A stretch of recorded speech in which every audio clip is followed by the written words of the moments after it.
So what we're going to learn today is how to do selections in Photoshop using channels. It's basically what it's going to do is give you a detailed selection, real detailed selection. So this is Photoshop over here. It's blue box with the PS. We're going to double click it, and it's going to open up. First, I kind of wanted to tell you guys a little bit about Photoshop. I'm going to start by going to the Windows tab, Windows drop-down menu. Turn the application frame on so we can frame Photoshop. This is its environment in its entirety.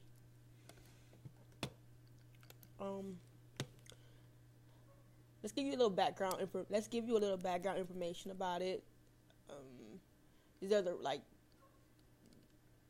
file, your regular handling. This is for image handling, for layers. We'll get into that. I'm going to definitely explain that in a second. Select, filter, all the tools that help you basically in Photoshop. And this is your application bar. This is also application bar right here. Help get you in Photoshop. Launches Bridge. Bridge is the organizational structure that they give you with Photoshop whenever you purchase it. Down here is like an options bar. So if you click on different tools, different options show.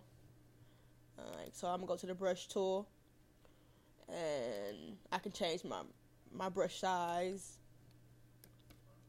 I can change the hardness of it, the type of brush, hard brush, soft brush, stuff like that.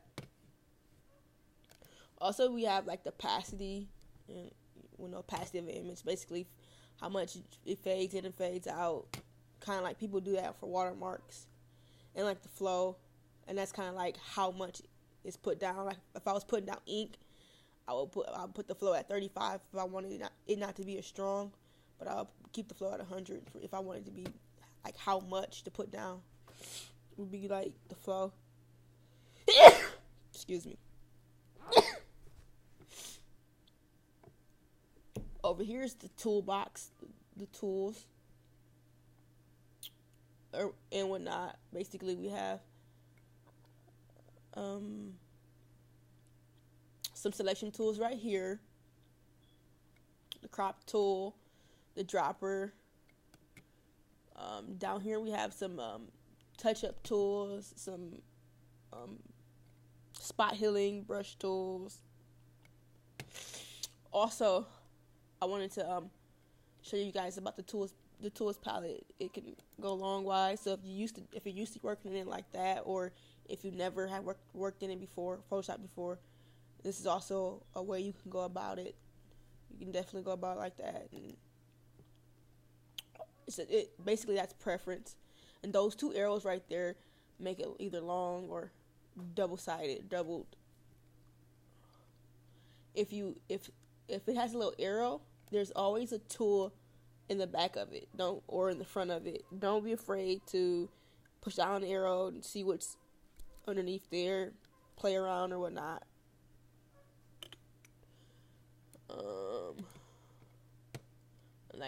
Show you another example. Type tools and stuff. So, yeah. And, like I said earlier, every tool has its own set of options. So you might want to note that changed from the brush tool we previously had. So this was the tools panel right here.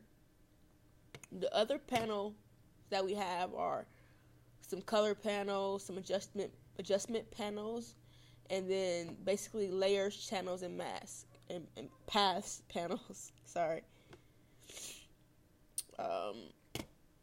Did the double button. They all come out for you to use and work with or whatnot. So that's real cool.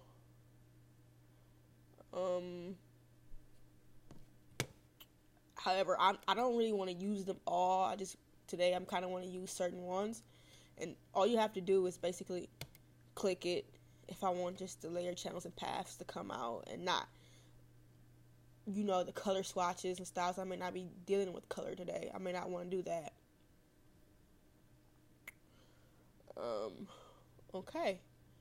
And I'm just gonna bring in an image so you can see some of these things highlighted. It'll be the same image that we're gonna use. It'll be the same image that we're gonna use later on when we do the selection. So yeah.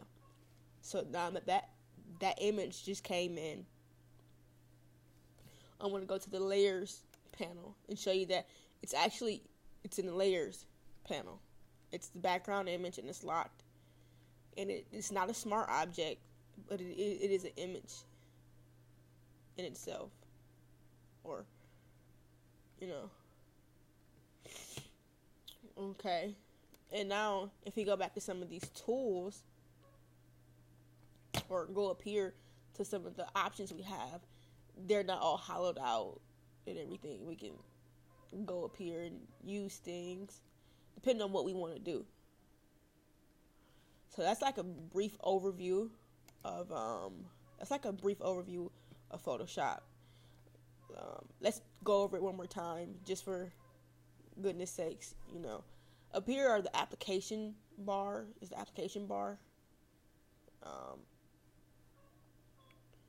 Or whatnot. Application bars. Yep. And then right here is the option bar. The option bar changes when you select the tool, as like so. Like we see that like right now, and you know how that works. Also, don't forget the little double arrow.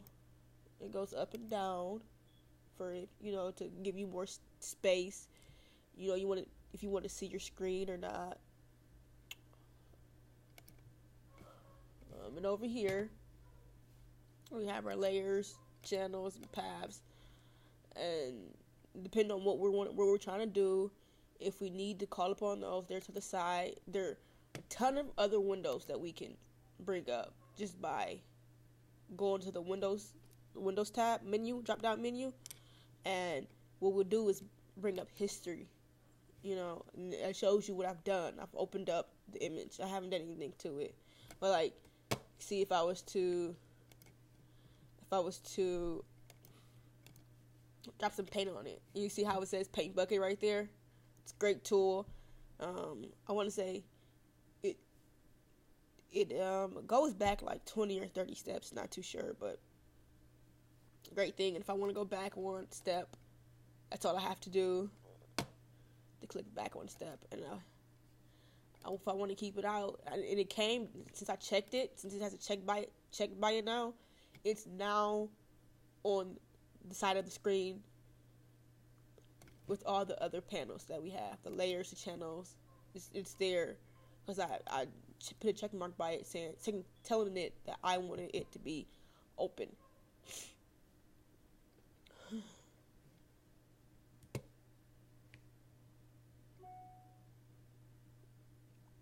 Okay, well, that's kind of a basic overview of Photoshop. So, on the next video, basically we'll be going in and using channels. We will be doing a selection, like a really good selection, in detailed selection. Let me think about it. Is there anything else that you probably should know?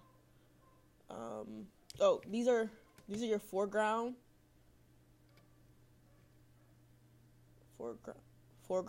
and that's your background color. These colors are changeable.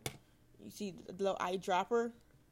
I can pick one out of the image, or I could just slide this up, the slider up, and just pick one randomly.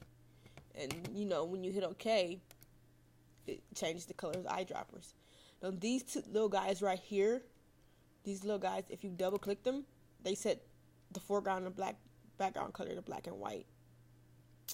And this little guy right here, it switches them, just in case I need to use it, which comes in handy. It really does. Well, alright, guys, I'll see you in a moment with